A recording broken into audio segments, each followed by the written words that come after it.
Válgame el guerrero y la fortuna en las guerras por venir, que esta entrega de House of the Dragon ha sido la más intensa hasta el momento. Hola, ¿qué tal amigos? Soy Jack Durán con el análisis del tercer episodio de esta serie que nos dejó grandes satisfacciones. Hubo guerra, fuego y sangre por todos lados con esta batalla en los peldaños de piedra que nos regalaron, pero también importantes conversaciones con tensiones familiares, nuevas amenazas para Rhaenyra como el nuevo heredero Aegon II, que sí se ve tierno, pero algunos preferirían arrojarlo a una fogata, y también obtuvimos easter eggs que hicieron referencia a los Baratheon y muchas cosas interesantes. ¿Quieres saber de qué hablo? Acompáñame.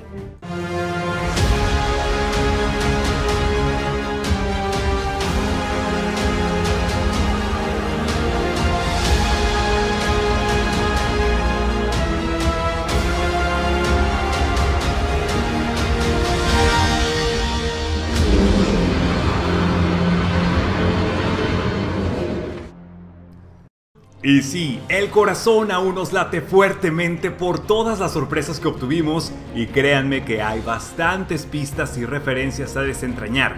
Algunas las mencionaremos aquí solo por encima para no ser tan largo el video, pero ahondaremos más en ellas en otra emisión titulada Las cosas que no viste del episodio 3. Comenzamos con el leve cambio que hubo en la intro de House of the Dragon, casi imperceptible, donde ahora los lazos de sangre se extienden partiendo desde Alicent, lo que significa el nacimiento de Aegon, el nuevo hijo del rey. Es por eso que el capítulo se llama el segundo de su nombre, pues el primero fue Aegon el Conquistador.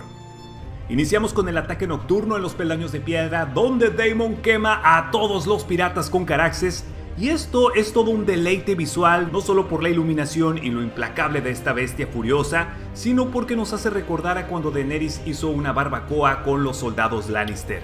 El fuego de dragón es tan intenso que puede calcinar a un hombre inmediatamente, y su piel es tan gruesa que incluso las flechas le rebotan. Se nota el lazo importante entre Daemon y Caraxes, pues cuando las flechas le dan al príncipe canalla, el dragón pareciera sentir su dolor. Como dato curioso, el cuerpo de Caraxes es extremadamente largo y delgado. Además vimos por ahí una bandera Velaryon quemándose, lo cual me recordó un poco la boda roja con la quema del campamento Stark en Los Gemelos. Y bueno, nos regalaron la muerte más cool hasta el momento, con un hombre siendo aplastado por un dragón. En la Fortaleza Roja están celebrando el segundo cumpleaños de Aegon II y ya han pasado 3 años desde el capítulo 2. Es decir, el rey ya está casado con Alicent, que por cierto está esperando otro hijo suyo que sería Helaena Targaryen. Conocemos a Tyland Lannister, que tiene un puesto en el consejo privado y será uno de los personajes con el arco más interesante de la serie, así que pendientes a él. Curiosamente, el actor Jefferson Hall salió en Game of Thrones con el papel de Ser Hugh del Valle y murió en el torneo de la mano del rey. En el Bosque de los Dioses vemos un distanciamiento obvio entre Rhaenyra y Alicent, pero esta última desea mantener la amistad todavía. La canción que canta Samwell el bardo hace referencia a la princesa Nymeria, pues ella huyó con sus barcos y su gente con el corazón roto, tal y como dice la lírica. Ya en el carruaje, Viserys le dice a Rhaenyra que pronto tendrá sus propios hijos, pero hay también una separación entre los dos, pues ese evento no es en honor a ella y se siente desplazada. La cacería tiene lugar en el bosque real que está en las afueras de Desembarco del Rey, y ahí vemos a la familia Strong completa. Larys el Patizambo, que tendrá un papel similar al de Meñique, Lionel, consejero de los edictos, que ya conocemos, y también Harwin, su hijo mayor, apodado el Machacahuesos, y el guerrero más fuerte del reino. También aparecen los Lannister. Vemos a Tyland con su hermano gemelo Jason, cabeza de su casa, también a Brett, un primo de ellos que se inventaron para la serie, al igual que la señora Hera Lannister. En la conversación con Rhaenyra, Jason Lannister se le insinúa presumiendo que hará un pozo dragón para ella si es su esposa, y que Roca Casterly es 3 veces más alta que la Torre Alta de Antigua y 2 veces más alta que el muro, pero la princesa lo ignora. Acto seguido, ella discute con su padre, pues él quiere casarla a la fuerza y por ello decide huir del campamento hacia el bosque, por lo que Criston Cole la sigue. Ahora bien, todo el asunto del venado blanco es básicamente una referencia a Robert Baratheon y su final por parte de los Lannister, y claro, se relaciona con el ataque del jabalí que casi se lleva al otro mundo a Rhaenyra y a Criston Cole, porque Robert murió por culpa de este animal. y va ligado con esa lanza que le regalan a Viserys para terminar con el otro siervo. En fin, voy a explicar todo esto a profundidad en otro video de las cosas que no viste de este episodio, porque es extenso y se relaciona también con los libros. Así que con este tema en particular, ténganme poquita paciencia. En el intermedio, Jason Lannister pide la mano de Rhaenyra ante Viserys, sugiriendo que sería un consuelo para la princesa, pues ahora muchos piensan que nombrarán como heredero a Aegon, pero el rey, ya con unas copas encima, se molesta y no piensa cambiar de parecer. Aparte, le ofende que Jason diga que su casa le dará la fuerza a los Targaryen, como implicando que son débiles. No obstante, Viserys sabe que la gente podría rebelarse con su decisión. Las dudas lo atormentan y el peso del poder es demasiado difícil de sobrellevar. Otto propone que el rey case a Rhaenyra con su medio hermano Aegon, pero Viserys se ríe ante ello y luego enfurece por la política sofocante. En su estado parece en decadencia al estilo de Robert, con una copa de vino en la mano, ensordecido por lo que la gente espera de él, como si se rieran porque no es lo suficientemente bueno y es impotente al no poder controlar a Rhaenyra. Lionel, por su lado, sugiere casar a Rhaenyra con Laenor Velaryon y así unir a las casas más ricas de Poniente, pues aparte ambas son de sangre valiria. Viserys tiene dudas sobre si Rhaenyra es la opción de heredera correcta, pues la nombró para que protegiera al reino de Daemon y porque ya no creía en nuevas esperanzas de tener a otro hijo. Le dice a Alicent que ha habido muchos Targaryens jinetes de dragón, pero también soñadores, y esto es una referencia a esa profecía que le contó a Aemma de que tendría un hijo varón con la corona de Aegon el Conquistador en su cabeza, y fue una visión que se repetía noche tras noche, indicando que su obsesión fue la que mató a la madre de Rhaenyra. ¿Qué pasa si estaba equivocado?, dijo entre lágrimas. Todo lo anterior planta la semilla en Alicent de que su hijo sea el heredero. Por eso más tarde es convencida por su padre, Otto Hightower, de que el camino es incierto pero el final es claro. Aegon será rey, y las personas no aceptarán a una mujer como reina porque eso derivará en una guerra. A pesar de todo, Alicent defiende a Rhaenyra diciendo que será una buena reina, así que en realidad se preocupa por ella y quiere enmendar las cosas. Viserys recibe una carta donde se indica que están perdiendo la guerra en los Peldaños de Piedra y Alicent es la que le sugiere mandar ayuda, porque claro, es mejor que la amenaza de Kragas Drahar no exista y aparte el rey aún ama a su hermano Daemon, cuyo liderazgo después de casi 3 años es cuestionado, y ahí está también Laenor Velaryon, a quien podría casar con su hija. En dicha escena notamos que el rey ya no tiene 2 dedos en su mano izquierda debido a que la infección ha avanzado por los cortes que se hizo con el trono de hierro.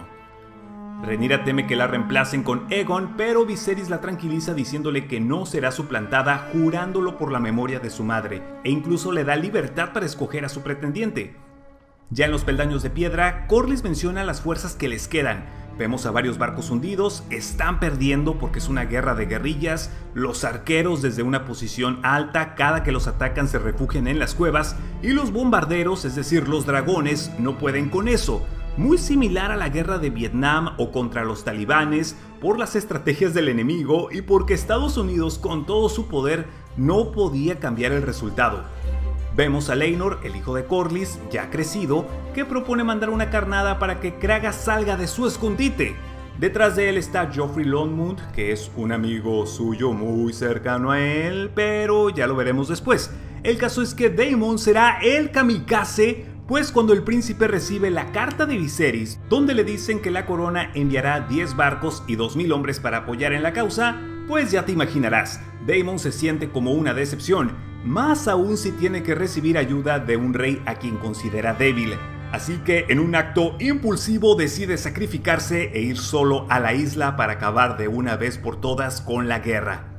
Daemon se rinde, pero falsamente, porque emprende una misión suicida matando a todos a su paso él solo con sus grandes habilidades de guerrero. Definitivamente mi escena favorita del capítulo. Y luego es que va muy al estilo de Jon Snow en la batalla de los bastardos por tantas flechas que le avientan y porque luego se ve rodeado y casi perdido, superado en número por los piratas de la Triarquía. Pero, no contaban con la gran astucia de Laenor, que aparecería en escena montando a Sea Smoke, o Bruma como también lo conocemos, dándole soporte aéreo con grandes llamaradas. Este dragón es de color gris plateado pálido y tiene unas proporciones más estéticas, pero en realidad no lo vimos muy de cerca. Al estilo de Avengers Infinity War, como si salieran de los portales, Corlys Velaryon llega con su ejército y se desata la batalla más sangrienta que el reino jamás ha visto en años. ¡Boom! Espadazos, muerte y destrucción por todos lados en un choque intenso entre las tropas donde Corlys luce bastante cool con esa enorme hacha y su reluciente armadura que estoy seguro de que si te lo topas dejas que te mate a propósito solo para tener el honor.